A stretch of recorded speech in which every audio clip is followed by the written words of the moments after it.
Okay, welcome back again. Just to continue on part 3 of some TinkerCAD intro.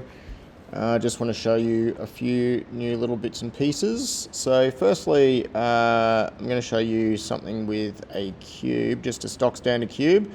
When you bring it in, I mentioned in a previous video about some of these sort of options. So if we go radius, we can actually make the corners round, and to make it a little bit more accurate, we can say that we want a 5mm radius on there.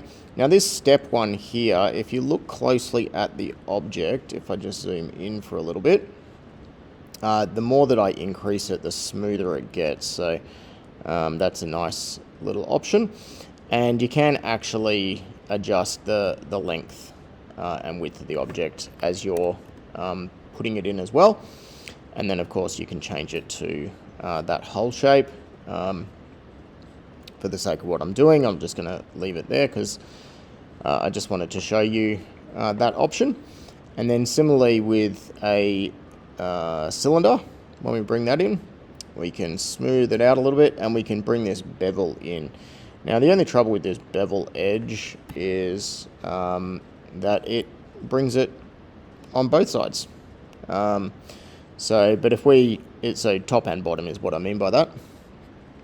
But again, if we change the segments, we can make it a little bit more faceted, which sort of changes that as a round, or makes it a sort of hard, what we would call a chamfer. So that's a pretty cool feature that you might want to have a play around with as well. I was doing this a little bit before, and I just got thinking about some things. So one of the things that you can't do super easily in TinkerCAD in comparison to a program like Fusion is I've just gone and created this sort of L-shaped block here, and I've gone and created a couple of different parts here as sort of specialty parts.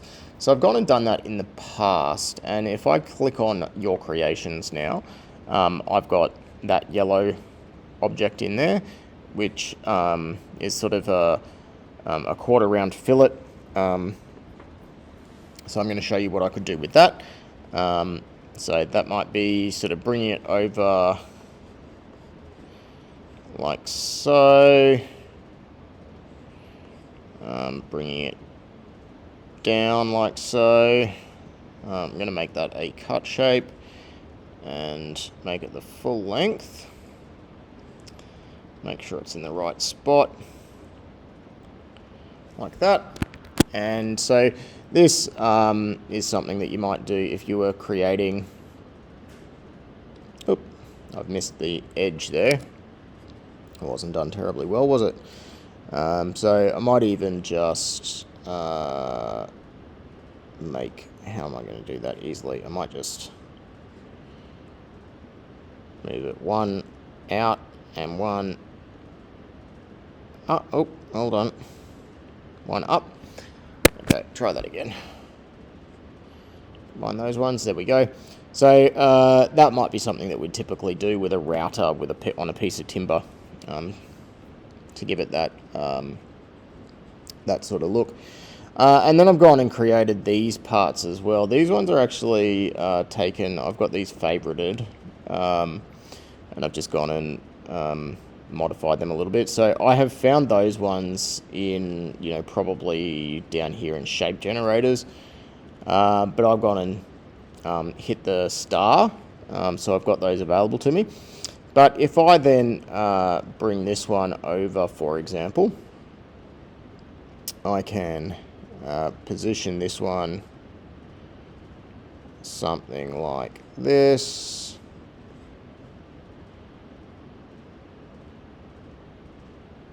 Something like this and like this.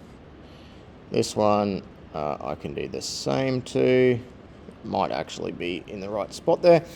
And then going and selecting all of those and joining them together or grouping them together, I've now got an object with some internal fillets like that, and I've taken that off. If I then want to do something similar, this object will be way big, but I can do something like this. Shrink this way down. Bring it over here. Okay, and have a look at it on this view. I'm going to just start to put this in the right sort of spot. Take a little bit of playing around to get this exactly how I want it, but for the sake of showing you fairly quickly now, I'll try to hurry through. See what it looks like from this view. Looks a little bit silly, so let's just have a keep on tinkering around a little bit, and that's the sort of whole joy of this software. It is really about just tinkering and playing. Let's see what that looks like a little bit better. That'll do. And so if I then join those ones together, I've put a round on top. Now I do have that little lip there, unfortunately, but as I said, if I wanted to spend a little bit more time playing around with things, I could. So, that's another really good tip, to go and create your own little forms, whether they be to remove edges or whatever, and you can do that with little objects like this. Sort of gets you started on some things. Whoops. All right, so yeah, keep having a play.